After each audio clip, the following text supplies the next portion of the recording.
ready!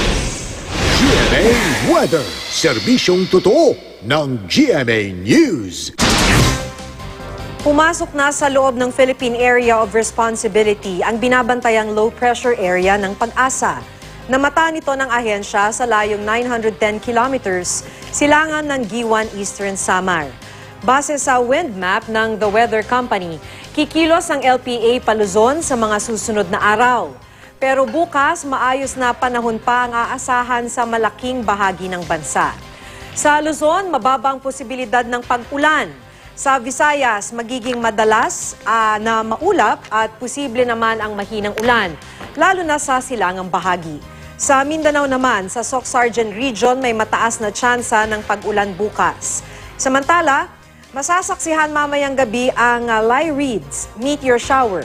Ayon sa Pag-asa, makikita ito mamayang hating gabi hanggang alas 5 ng umaga bukas. Bandang 1:30 ang peak nito. Nasa 12 meteor kada oras ang posibleng makita. Masasaksihan ang meteor shower dito sa Pilipinas kung magiging maaliwalas ang langit.